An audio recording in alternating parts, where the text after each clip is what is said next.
Então eu acredito que deu tempo de você encontrar, e eu quero ler com você. Diz a palavra: o menino crescia e se fortalecia em espírito, e viveu nos desertos, até o dia que havia de manifestar-se a Israel.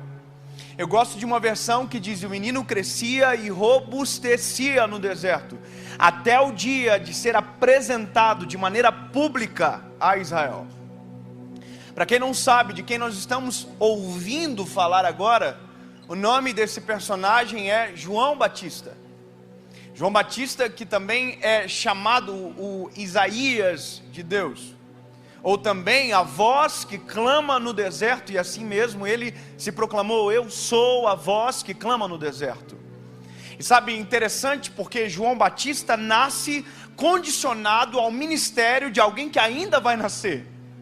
A loucura de imaginar que ele sabia desse ministério, mas que ele também sabia que havia um tempo determinado para começar a ser aquilo que o Senhor queria que ele fosse. Então, qual era o ministério dele? O ministério de João Batista seria arrumar ou aplumar o caminho, apontar o caminho, preparar o caminho para a chegada de Jesus. Interessante saber também, uma informação também extremamente necessária, é que João Batista conheceu Jesus, que era o alvo do seu ministério, antes mesmo de sair do ventre da sua mãe. Então, as coisas vão se somando e vão aumentando o nível da necessidade de preparo desse menino. Quando a Maria, a mãe de Jesus, ela recebe a visita do anjo, e o anjo declara sobre ela que ela iria gerar o nosso Salvador. A Bíblia vai dizer que em ato seguinte, Maria foi na casa de Isabel. Interessante que Isabel também foi citado na palavra do anjo Gabriel para Maria, em um momento muito chave. Qual foi esse momento? Maria, ela estava um pouco incrédula daquilo que ela iria viver, porque veja, ela era virgem, ela apresenta essas necessidades de dúvida que ela tinha para o anjo. Ela era uma menina, ela estava ainda desposada com José, e ela apresenta tudo isso para o anjo Gabriel, como se fosse então impossibilidades para Deus operar e completar aquilo que havia dito. E aí o anjo diz para ela: mas escute, minha linda, olha para Isabel, ela não era estéril e já não está no 6º mês de gravidez. Ou seja, eu já começo a entender que João Batista é fruto também de um milagre. João Batista é fruto de um milagre também gerado pelo próprio Deus. Ou seja, o mesmo Deus que fez gerar Jesus, seu filho, também fez gerar o antecessor, ou perdão, aquele que seria o precursor, aquele que abriria o caminho, João Batista. O Senhor está fazendo gerar 2 milagres, porém um está com 6 meses na frente. 6 meses na frente. Grava isso, 6 meses na frente. E aí a Bíblia diz que quando Maria entende esse cenário de um milagre que aconteceu com a sua prima, que é Isabel, ela se sente mais confortável, e a fala de Maria é: então, Senhor, eis aqui a tua serva, cumpra em mim segundo a tua vontade. E a Bíblia diz que o Espírito de Deus entrou dentro dela, aleluia. E naquele momento começou a ser gerado o nosso Salvador, aleluia. Só que enquanto o nosso Salvador estava sendo gerado, havia uma outra promessa na barriga de uma outra mulher, chamada Isabel, e o nome era João Batista. Maria foi até a casa de Isabel, e a Bíblia diz que quando ela chegou na casa de Isabel, que ela saudou Isabel, o menino que estava dentro da barriga de Isabel saltou de alegria. Oh, irmãos, eu não sei você, mas nós estamos tão perto, muitas das vezes, do nosso propósito, do nosso destino profético, daquilo que Deus tem para nós, e muitas das vezes nós estamos totalmente inertes, porque a única coisa que a gente não quer para chegar até onde Deus quer nos colocar é viver o processo. O processo é o que exatamente nos separa entre a promessa que Deus faz, a realização daquilo que é o que o Senhor prometeu. Então agora, olha que coisa absurda, esse menino salta de alegria, e esse menino, ele nasce. E ele nasceu quantos meses antes de Jesus? Ele estava adiantado 6 meses. Então esse menino, ele nasceu, esse menino foi criado, e a Bíblia diz que ele foi para o deserto, e ele foi criado no deserto, e a Bíblia ainda usa o plural, nos desertos. A pergunta que me deixa inquieto é saber o que esse menino fez até o dia que ele começou a pregar: arrependam-se, pois é chegada a hora. Arrependam-se, pois é chegada a hora. O que esse menino fez? Alguém sabe o que esse menino fez? Eu pergunto para você, o que foi que Jesus fez dos 12 anos aos 30 anos? O que ele fez? Alguém sabe?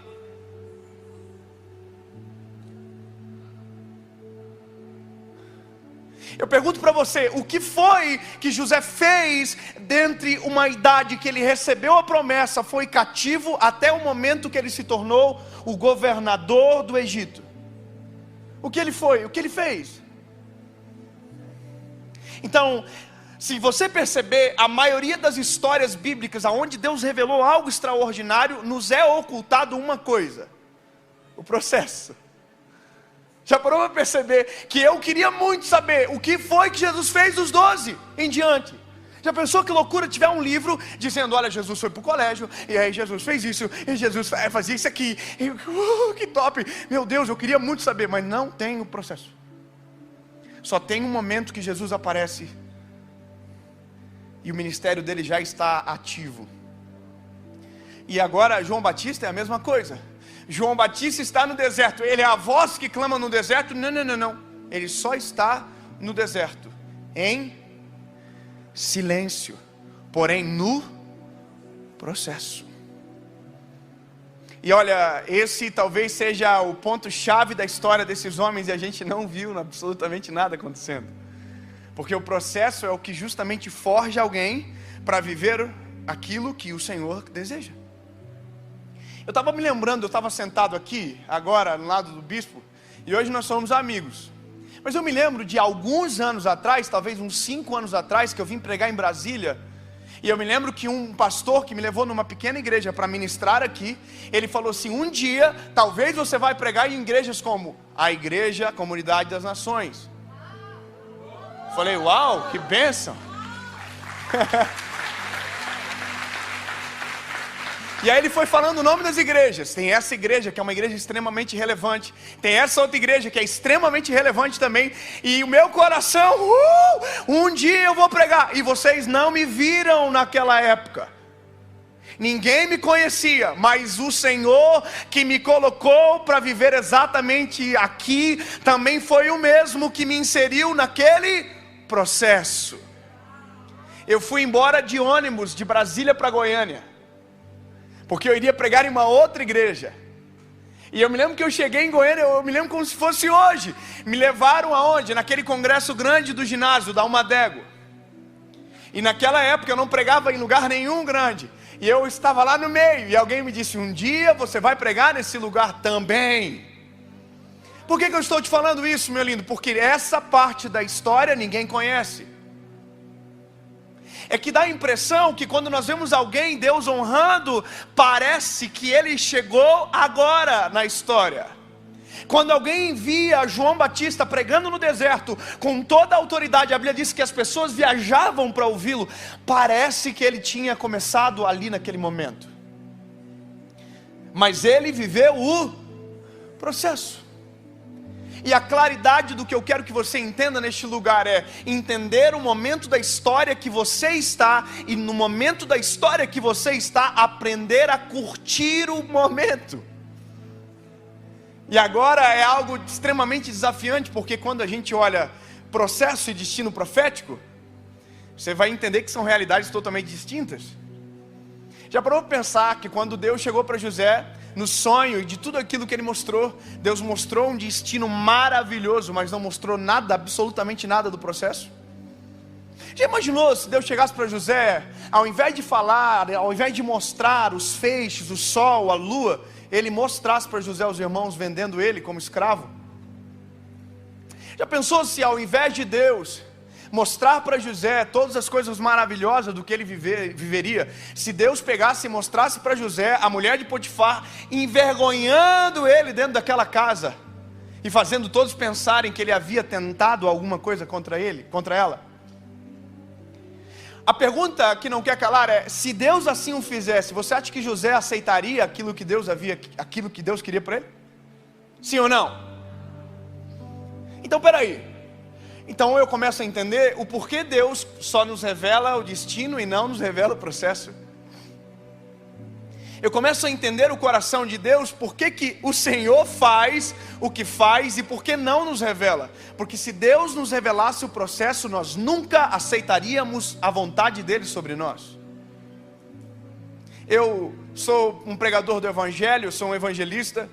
E é engraçado que quando a gente senta na mesa com os nossos pares, ou aqueles que pregam o evangelho, ou são aqueles que são itinerantes, que pregam em muitos lugares, todos têm as suas histórias tristes. É interessante, você já viu? Você senta com alguém, é um tentando contar a história mais triste do que o outro. Eu saí de uma igreja uma vez, e essas histórias. Eu fui esquecido. Aí o outro, o quê? Eu não fui nem lembrado nem para ir. E as histórias vão ficando pior. É uma loucura. O cara fala assim: eu saí com um pacote de amendoim da igreja. Aí o outro, graças a Deus, se eu tivesse um dia saído com um pacote de amendoim. Sempre tem uma história pior do que a outra. Aí você olha para esses homens de Deus agora, e eles estão vivendo coisas extraordinárias.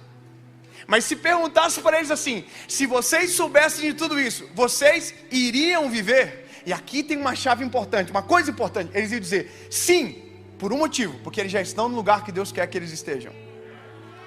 Uma coisa é você estar no lugar que Deus queria que você estivesse, após o processo de perguntarem se valeu a pena. Você vai dizer, sim, valeu a pena. Outra coisa é você estar no início e Deus te mostrar o processo, você vai dizer, não vai valer a pena. Por quê? Porque você não conhece o outro lado da moeda. Você não sabe o que é chegar lá. Então por isso que a nossa maior dificuldade não está depois vivendo aquilo que o Senhor quer. É antes, para aceitar a palavra de Deus e encarar o processo de frente. Aqui está o negócio. É aqui, ó. Quando Deus manda a palavra, quando Deus derrama sobre nós a promessa. Deixa eu perguntar aqui com todo respeito: quem aqui tem uma promessa de Deus extraordinária sobre a sua vida? Levanta a mão. Oh, aleluia. Mas quem aqui ainda não está vivendo?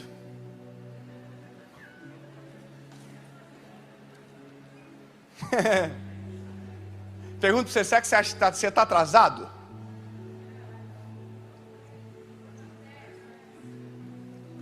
Sabia que dá para ficar atrasado simplesmente por ignorar o processo? Se a gente fala assim, não, eu não estou atrasado, eu estou vivendo o processo. Mas que processo você está vivendo? Você está se escondendo desde que recebeu a promessa, rapaz. Você nunca encarou de frente, você nunca reconheceu que pode ter sido Deus que falou com você. Você nunca começou a agir da maneira que o Senhor tem exigido de você. Até agora você está se entornando no processo. Que processo? Você nem acredita direito na promessa. Sabe, aqui é um ponto-chave. Deus derramou uma palavra. Senhor, eu sei em quem tenho crido e sei que é maravilhoso. Eis aqui o teu servo, eis aqui a tua serva. Cumpre em mim segundo a tua vontade. E anda. Ó, tem 15 irmãos animados lá. Isso. Sabe, eu confesso para você que, às vezes, eu me incomodo um pouco com algumas coisas.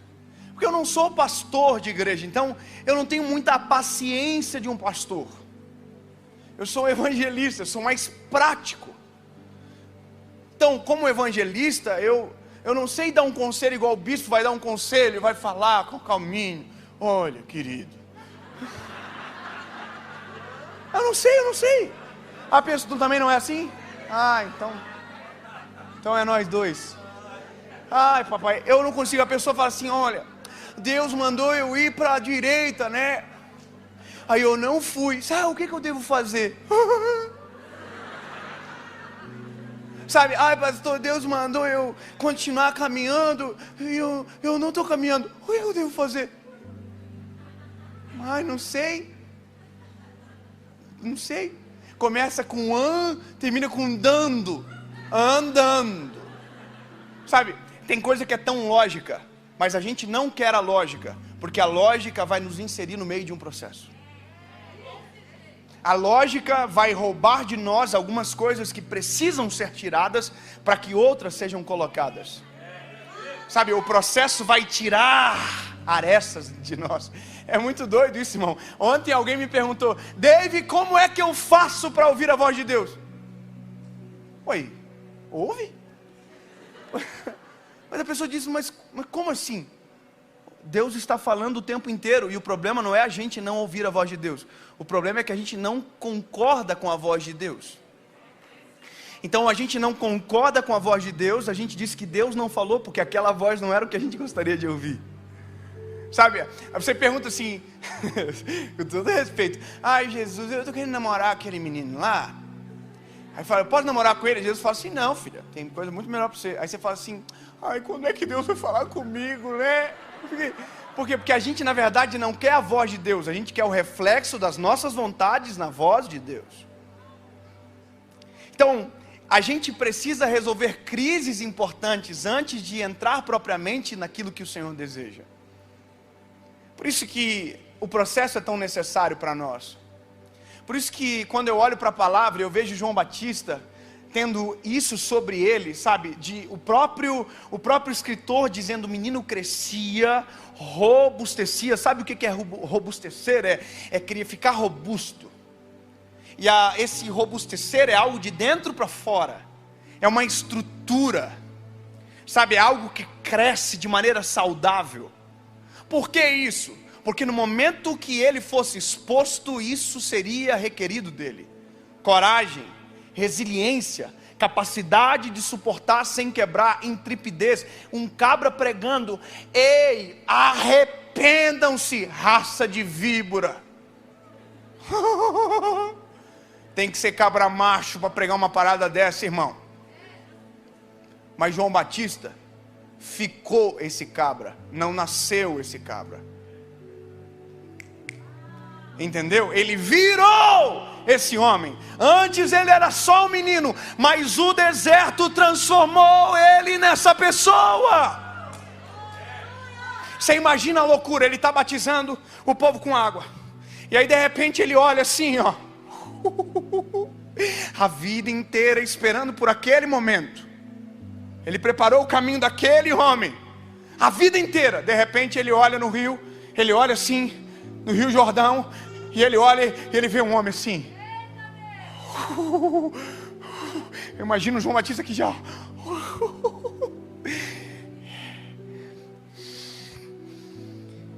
Quem que era o homem? Jesus. Eu vos batizo com água, mas um dia virá alguém que é maior do que eu, que vos batizará com fogo. Oh, aleluia. Ei, sabe o que é a coisa mais absurda do processo? É que João Batista foi preparado para sair de cena também. João Batista foi preparado para entrar em cena e foi preparado para sair de cena. Você não entende, mas com a gente é exatamente igual. Deus nos prepara para entrar em cena e para saber exatamente a hora de sair de cena e deixar que a glória seja somente dele. Sabe qual é o problema de ministérios, de ministros que não entendem a hora de sair de cena? É porque eles tomam aquilo que é de Deus para eles e desaparecem de repente, porque não suportam o peso de uma glória que não pode ser nossa. É dele, para ele, por ele são todas as coisas. Sabe, João Batista, naquele momento, o ministério dele estava acabando. No momento que ele viu Jesus chegando, ali era o final. Tanto é que logo em seguida ele é preso. E ali o negócio muda, porque aquele que ele preparou o caminho chegou na história: Jesus. Aleluia. É muita maturidade. E aí ele diz: eu não sou digno nem de atar as suas alparcas. Parece que eu vejo Jesus dizendo: lindo, você foi preparado para este momento, faz o que você tem para fazer. Aí a Bíblia diz que Jesus foi batizado por João Batista.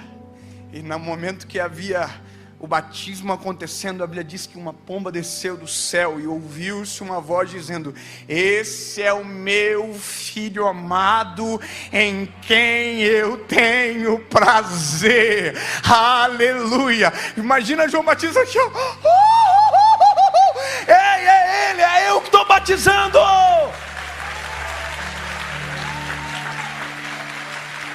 Aleluia. Mas não chegou aqui de repente. Eu quero caminhar para terminar isso aqui já, porque eu vou pregar mais umas 36 vezes hoje. Então eu tenho que ser bem honesto com o tempo, e sem enrolar vocês em absolutamente nada. Tudo isso que eu falei para vocês, todo esse preparo necessário, tudo, eu consigo ver na minha história em vários aspectos. Consigo entender que eu estou no processo para várias coisas ainda. Então, basicamente, a gente não termina o processo. Os processos só se alteram, só mudam. Na verdade, não existe um final. É uma corrida constante. Eu estou em vários processos. Eu saio de um, entro em outro. Eu venço um, entro em outro. Entende? Não acaba. Ah, tá agora... Não. Ainda estou em processo. Não dá. Porque se Deus nos tira do processo, é muito perigoso. O processo vai nos garantindo resiliência, longevidade. A gente não perde a conexão com o eterno. Quem pensa que acabou o processo perde conexão com o eterno. Entende? Então não dá para perder, tá? Estamos no processo. Porque alguém vai dizer: pois é, então você chegou no auge que você queria? Que auge que eu queria, irmão? Eu nem queria isso aqui. Eu nem sabia desse negócio aqui. Sabe qual que é a coisa mais doida do mundo? É que Deus nunca me falou disso aqui. Acho que Deus não queria nem me assustar. Deus não me falou absolutamente nada disso aqui. Deus falou alguma coisa, deu um relampejo de realidade. Porque também tem vezes que se Deus fala tudo, você não acredita absolutamente em mais nada daí, porque fica muito distante. Imagina, eu tinha 4, 5 anos de idade, 6 anos de idade talvez. Eu ia na igreja, Deus usava homens de Deus para falar comigo. Eu era do cultinho, irmão. Sabe quem é cultinho? Eu sou Bleia. Eu sou do manto, irmão. É verdade. Eu fui batizado no Espírito Santo com 6 anos de idade. Essa é a minha origem. E eu sou da mesma igreja até hoje. Agora olha que doideira. Eu entrava na igreja, eu fazia teatro, eu cantava no cultinho das crianças. Só que eu era o único que tinha coragem para cantar. Eu era o pior. Então eu me lembro que a professora falava assim: quem quer cantar hoje? Eu levantava a mão: professora, alguém mais? Ah, o diabo já estava irritado. Eu cantava mesmo hino sempre: é uma folha seca caída no chão, que vai para onde o vento levar. Só que sabe o que é engraçado? Todas as vezes que Deus levantava algum profeta, o profeta olhava para mim e dizia: tu vai ser um grande homem de Deus, menino. Prepara o teu coração. Eu tinha 5 anos, eu preparava meu coração onde? No Miller Play, que é um lugar de brincar nas crianças. O que eu preparava o coração? Eu não entendia nada. Eu falava: que legal, top. Mas não sabia. E aí dos meus 15 aos 19 anos, eu fiquei fora da presença de Jesus. Então, eu não sabia de nada isso aqui, irmão. Não tem ninguém pastor na minha casa, não tem ninguém pregador na minha família. Isso que não existe no meu contexto. E aí você imagina, se Deus me pegasse com 19 anos e falasse: você vai ser um pregador da minha palavra mesmo, você vai pregar lá, e vai pregar aqui, vai ser um evangelista, e eu vou te dar voz. Eu ia dizer: não. Não tem nada a ver. Eu estava estudando para ser advogado, não tem nada a ver. Você entende? Só que olha a loucura, a palavra de Deus não combina com o seu contexto. A palavra de Deus combina com o que Ele é. Deus não depende do seu contexto para liberar sobre você uma promessa. Então, eu me lembro que quando eu tive um encontro com Jesus, com 19 anos, que eu voltei para a casa do Senhor, sabe o que eu comecei a fazer? Contar o meu testemunho. Eu contava o meu testemunho, e de vez em quando via aquelas profetas do manto, do Revés 3. Eu tinha muito medo dessas irmãs quando eu aceitei Jesus. Tinha uma irmã na minha igreja, a irmã Isaura. Quando ela levantava em profecia, irmão, metade dos jovens abaixava. Porque ela revelava pecado profundo. E estava todo mundo assim: ai. Tem medo também, né, irmão? Vou falar a verdade. Tem uns profetas que a gente faz assim, eita. O Senhor revelando aí no meio da igreja. Irmão, e Deus usava esses profetas para falar, sabe? Deus está preparando algo para você. Só que engraçado que Deus estava preparando algo, mas eu só estava me lascando. Sabe? Humilhação. Eu pregava só na Assembleia de Deus, professor. Eu chegava nas igrejas, eu queria ser jovenzão. Eu vi o Lucinho pregando, eu chegava nas igrejas, eu fui uma vez numa igreja assim, falei assim, eu vou arriscar, hoje eu vou usar. Eu vou sem gravata. Eu usava terno e gravata. Aí eu cheguei na igreja, top, vou pregar hoje. O pastor olhou para mim assim, cadê a gravata, irmão? Eu falei, que gravata? Não é jovens hoje a parada aqui, não? Aí ele falou assim, você tem que colocar a gravata. Eu falei, mas não tem não, volta em casa então. Volta onde? Volta em casa para colocar a gravata? Não tem ninguém que pode emprestar? Não tem não, tá todo mundo usando. É assim, porque não é com vocês, é. Ei, voltei em casa, irmão. Embuchadinho para chorar. Abri a gavetinha na gravata, falei, miserável, devia ter te levado no carro por garantia. Coloquei a gravatinha, cheguei na igreja. O pastor falou assim, agora sim pode pregar. O que mudou?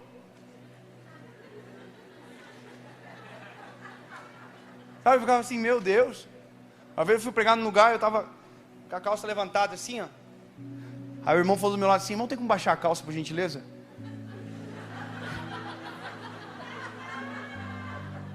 Falei, desculpa, pastor, imagina. Ah, agora sim. Eu falei, claro, imagina, uma coisa dessa, absurda. A gente tem milhões de histórias como essa. Milhões de histórias como essa, milhões. O irmão falou assim um dia, chegou na janela do carro e falou assim, olha, te dá uma oferta, mas eu dei a oferta tua pro pessoal do retiro aqui. Aí eu falei, irmão, pois é, né? A gente vive disso até, né? A comida da gente é... Falou, na segunda-feira eu deposito pro irmão. Ah, falei, então tá bom.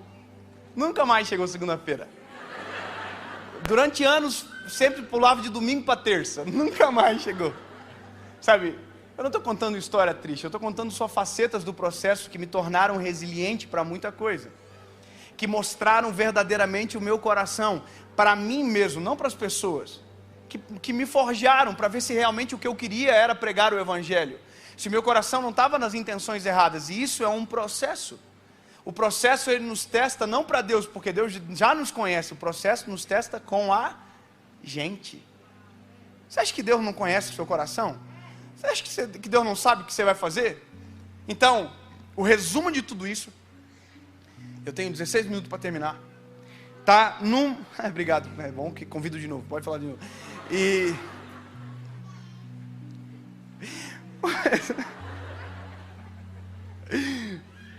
O processo está tudo em um texto na Bíblia, Jeremias. E eu termino aqui porque resume todas as histórias. Eu não preciso nem contar nenhuma história mais, não preciso falar nada sobre mim. Eu só preciso dizer para você que quando eu olho para Jeremias, quando Deus está falando para ele, Jeremias, dessa casa do oleiro, eu quero te mostrar uma coisa. Sabe, eu quero que você veja algo. Quando eu olho para esse texto, eu consigo entender todos os contextos bíblicos a partir daqui de suas histórias. Eu consigo entender José, por exemplo, que quando se tornou o governador do Egito, olhou para os irmãos e conseguiu perdoar, porque tinha resiliência trabalhada dentro dele. Deus forjou ele. Qualquer um que chegasse naquela posição sem ser tratado por Deus da maneira correta, quando visse os seus irmãos, assassinaria os irmãos ou pagaria com a mesma moeda. Entende? Você entende onde eu quero chegar? Processos que Deus executa não torna pessoas fracas, torna pessoas fortalecidas pela presença do Senhor.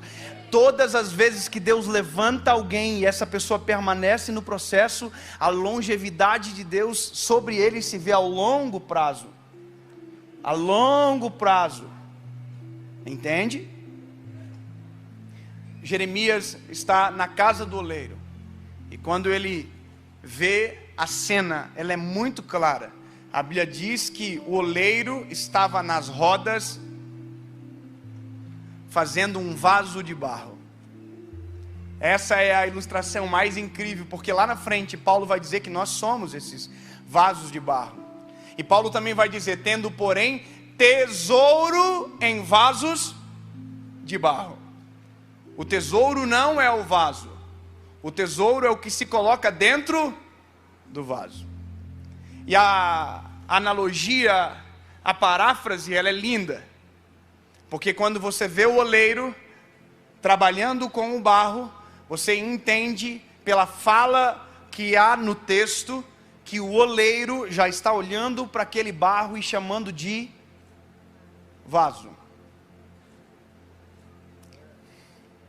Como assim, Dave? Exatamente o que você acabou de ouvir.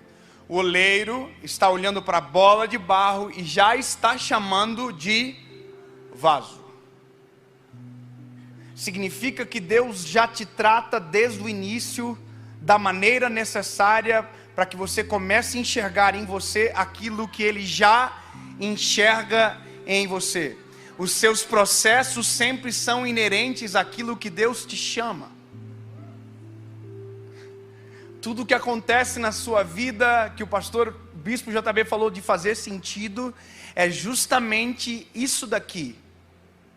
Tudo que Deus faz na sua vida são previews daquilo que é o seu destino profético que Deus já preparou para você. Não estranhe quando a crise é grande demais. Deus está preparando você, e é necessário ter essa maturação para onde Deus irá te colocar. Deus nunca expõe de maneira desnecessária. Deus sempre nos expõe preparando para aquilo que Ele já está vendo em nós.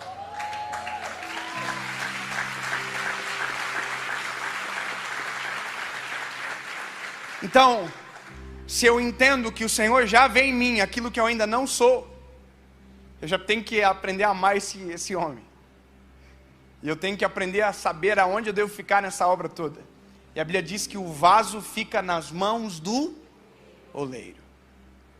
É vaso ou é barro? Não, é barro. Peraí, é vaso ou é barro? Não, é barro. Vaso? Quem acha que é vaso? Quem acha que é barro? Deu uma dúvida agora, né? Não, vamos lá. Do que o oleiro faz o vaso? Barro. Então o que tem na mão do oleiro? Um vaso ou um pedaço de barro? Quem acha que é barro? Levanta a mão. Já melhorou. Quem acha que é vaso? Levanta a mão. Um pouco de dúvida, né? É porque eu preciso decidir o que verdadeiramente importa, que é o que o oleiro diz que eu sou ou aquilo que os outros dizem que eu sou. Oh, aleluia! O que verdadeiramente importa? O que Deus enxerga em mim ou o que os outros dizem ao meu respeito? O que verdadeiramente importa para mim no processo? O que Deus está enxergando sobre o meu final ou o que as pessoas estão dizendo sobre mim agora? Aleluia! Eu quero ficar fixo naquilo que Deus está dizendo que eu serei, não aquilo que estão dizendo que eu sou agora. Eu posso ser uma bola de barro para você agora, mas o Senhor já está olhando para mim dizendo assim: meu vaso, vou usar, eu sei aonde eu vou colocar, é meu esse menino aí. Sabe, eu me lembro da primeira vez que eu fui pregar na igreja, que eu era adolescente, irmão. E na adolescência eu cambotei, irmão. Eu passava o rodo geral, eu era um péssimo exemplo. Eu já estava com muito mau exemplo dentro da nossa família. E eu me lembro que eu fui pregar nesse congresso, já depois de convertido, obviamente, de verdade. E aí eu cheguei na igreja para pregar, o irmão falou assim: antes do David pregar, eu quero mostrar uma foto para vocês.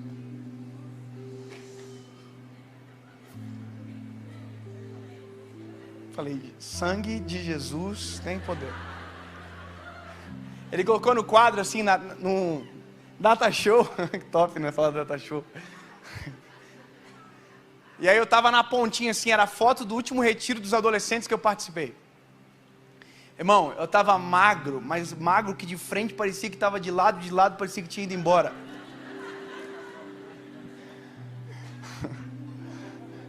Aí ele falou assim, ó, tá vendo esse garoto da ponta? Esse é o pregador da noite. Eu falei, nossa, que orgulho, vai dar um testemunho top. Ele falou assim: esse era o meu pior adolescente. Falei: que bênção. Ele falou: a primeira vez que eu fui dar uma palavra na igreja, por conta desse guri eu tive que parar. E ele usou essa palavra aqui, ó: eu nunca imaginei que ele seria alguém. Naquele dia eu podia ter ido embora, né? Falei assim: é verdade, olha só, que esperança que o irmão colocou em mim. Interessante, porque ele tinha toda a razão de enxergar aquilo em mim. Mas o que mais me impressiona é que Deus me olhava naquele exato período. Aleluia. Naquele período onde esse líder olhou e disse assim: não seria ninguém. Deus olhava e já falava assim: meu vaso. Meu vaso, vou usar esse menino aí. Só que não dava para ser usado, porque não estava pronto. Entende? Obviamente que Deus já vê algo em você, mas Ele só vai poder depositar algo dentro de você quando você estiver pronto. O oleiro trabalha com o vaso, nas rodas.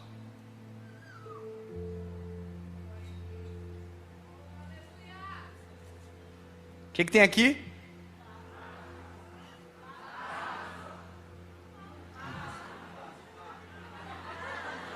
Vou ficar fazendo até você entender. O que tem aqui? Vaso. Mas já dá para colocar algo dentro? Porque ainda não está pronto. Tem cara de vaso, parece vaso, mas ainda não é vaso. Tem gente que aqui, quando se olha no espelho, tem cara de vaso, jeito de vaso, parece um vaso, e vaza da mão do oleiro pensando que já está pronto. Eu pareço vaso, eu tenho cara de vaso, eu ando com vaso, mas você não é vaso. Porque se a Bíblia fala que tendo porém tesouros em vaso de barro, pega um barro mole e coloca uma pedra dentro de ouro. O vaso adere, porque ainda está mole. E aquilo que era para ser um recipiente se torna a mesma coisa. E não é para nós isso aí. Não é para nós. Eu sou um pregador, irmão, mas a mensagem não é minha. Eu sou um evangelista, mas o ministério não é meu. O ministério é de Jesus confiado a mim. Tudo que eu tenho não é meu. Eu sou um mordomo daquilo que é do Senhor. Eu quero que você entenda isso. Quando eu me torno um vaso, eu me entendo que absolutamente nada é meu. Eu sou alguém a qual o Senhor escolheu depositar coisas preciosas dentro. E enquanto eu estiver pensando isso, melhor será para mim. Triste é quando eu começar a pensar que esse ministério é meu, que a mensagem é minha, que o dom... Não. É tudo dele, depositado em mim, para que a honra e a glória seja dele. Eu estou falando nós agora, aqui. Só que, meu Deus, 5 minutos. Estava aqui, né? Está aqui a roda. O oleiro está trabalhando e o Jeremias está na porta.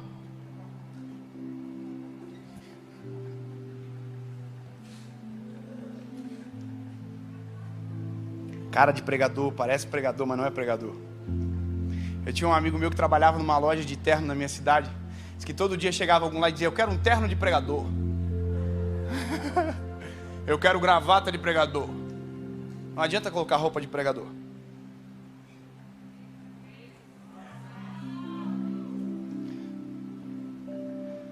Você pegou? Quem pegou, pegou. O que você quer ser? Quem quer ser médico aqui? Quem quer ser médico? Tem alguém que quer ser médico? Um irmão lá. Sabia que não adianta colocar roupa de médico? Não vira médico. Quem quer ser dentista aqui? Levanta a mão. Tem ninguém para cuidar do nosso sorriso aí, irmão? Pelo amor de Deus, tem que ter alguém. Não? Quem quer ser alguma coisa? Quer ser o que, irmão? Você é contador? Tem com roupa de contador? Ah, já sei, não adianta usar HP. Usar HP não te torna um contador. O que eu estou querendo dizer para você? Ter aparência de não te torna esse alguém. que torna você não é a aparência, é o que é depositado dentro. O que te dá autoridade não é a aparência, é o que está dentro. Entendeu? Só que para colocar alguma coisa dentro tem que vencer o processo completo. Aqui eu tenho que terminar. Jesus, tem que acelerar o vaso aqui. Aí ficou pronto. Agora o que o oleiro faz com o vaso? Põe aonde? Ai, meu Deus do céu. Já aparece pregador. Tem um cara de pregador, quero pregar. Diz, não. Agora você vai pro fogo. Meu Deus, eu estou a cara daquilo que Deus queria que eu fosse. Não. Agora você vai pro fogo. Vou falar uma coisa engraçada para vocês. Nós somos amigos, bispo. Eu vou contar um pouquinho. É engraçado.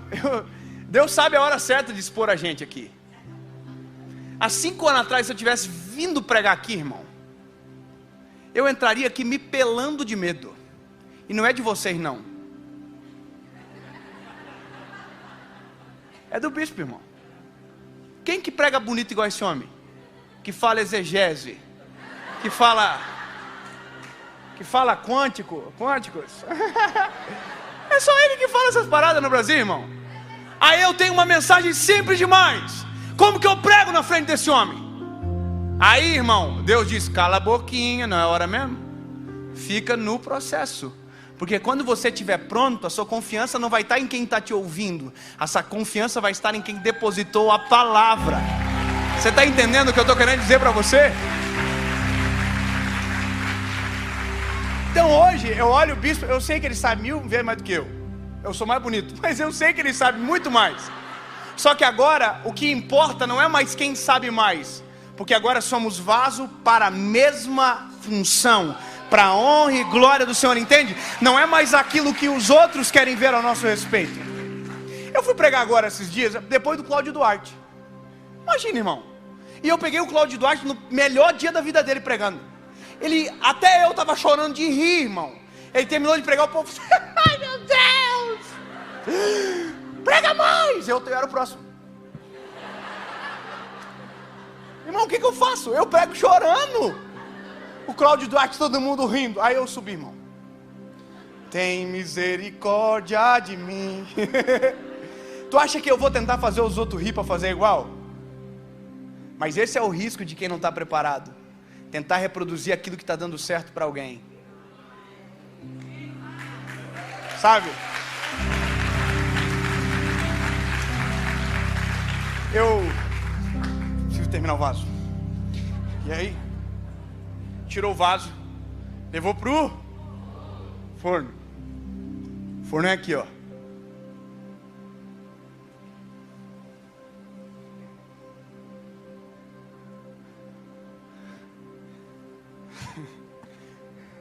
Você tira logo daí. Não dá vontade. Ai, Deus! Chega! Não, fica mais. Quem está aqui na vida agora? Quem está se sentindo exatamente nesse processo aqui? Levanta a mão. De verdade, eu estou no forno, não aguento mais. Posso dar uma dica para você? Fica quietinho, tá? Você pode rachar dentro do forno e voltar a ser matéria-prima. Tem gente que aqui no forno fica assim, porque Deus não cumpre o que Ele promete. Meu Deus, porque Deus não me ouve, porque nada vai acontecer. Aqui dentro, tá no final. Tá bonzinho, tá quase. Mas já tá murmurando. Porque fulano de tal, Deus usou primeiro. Fulano de tal, não tinha nem porque tá aí, ó. Essa cara aí, tá aí, ó. Normalmente quem tá aqui é o que tá fazendo o circo na internet do ministério dos outros. Normalmente quem tá aqui é quem tá desacreditando às vezes os outros, porque na cabeça dele era para ele estar pronto. E ele está olhando os outros, achando que porque é parecido está igual. Então, lindo, esse é o momento de você quietinho. Não precisa falar não. Você vai ser a voz que clama no deserto, só a hora que sair do forno. Enquanto isso, é a voz quietinha no forno. Senhor, completa em mim a tua obra, Senhor. Jesus, mesmo que eu não entendo exatamente aquilo que o Senhor está fazendo, mas porque confio que Tu és o Deus que me inseriu no processo, eu acredito naquilo que eu vou viver. Deus, mesmo que os meus olhos não enxerguem, mesmo que parece não haver esperança sobre aquilo que o Senhor prometeu, eu creio que Tu és o Deus que faz obras extraordinárias. Jesus, parece tão distante, mas eu sei que é o Senhor que está cuidando de tudo. Oh, aleluia. Oh, aleluia. Esse é o momento de você ser mais cheio do Espírito Santo do que nunca antes, sabe? É o momento de você dobrar os seus joelhos e dizer: Senhor Jesus, eu quero ver a Tua face. Senhor, enche-me da Tua presença. Senhor Jesus, eu não quero ser alguém antes do tempo que o Senhor liberou sobre mim, Jesus. Pai, eu quero crescer no secreto, Jesus. Pai, eu quero ouvir a Tua voz. Eu quero, Senhor Jesus, sentir a Tua presença em todo momento. Jesus, abre os meus olhos, me dá relampejos daquilo que o Senhor irá fazer, mas eu não irei boicotar o processo por pressa. Eu quero, sabe, Senhor Jesus, que seja efetivamente o que o Senhor deseja. E se precisar mais um ano, eu espero. Se precisar 6 meses, eu espero. Porque eu não quero sair daqui de maneira veloz e quebrar de uma maneira rápida e ter que voltar no começo. Jesus, eu quero ser resiliente, Pai. Jesus, eu quero que o Senhor confie a porção de tesouros a mim. Senhor, eu sei que a glória é Tua, então me fortalece. E aí, dependendo daquilo que o Senhor libera sobre você, é o tempo de fome que você vai ficar. Até o momento que vai chegar isso aqui, ó.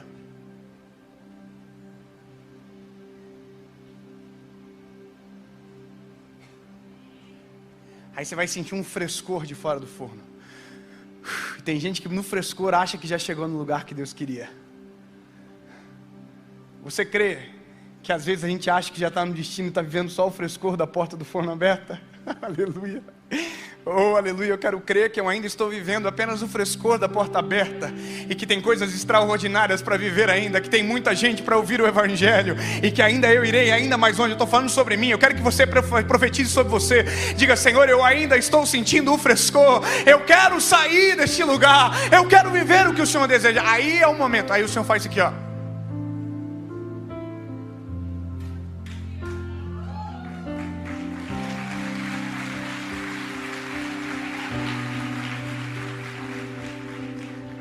O Senhor vai pegar o vaso e vai colocar aqui um dia. Aí outro dia Ele vai levar para outro lugar. E agora Ele pode mover o vaso em todo lugar que Ele quiser, porque agora o vaso está pronto. Agora o vaso tem capacidade de suportar sem quebrar. Agora o vaso não adere àquilo que é do outro. O vaso sabe que tudo é do oleiro. E eu termino a mensagem dizendo para você: em nome de Jesus, a minha geração vai entrar no processo, ser fortalecida no processo, resistir ao forno e se tornar um vaso de valor para a honra e glória do Senhor Jesus. Eu quero profetizar sobre a sua vida que tudo aquilo que o Senhor declarou sobre você será a sua realidade em poucos dias. Será a sua realidade daqui a alguns dias. Ei, eu me lembro quando eu passava aqui em Brasília e eu ouvia sobre as promessas do Senhor.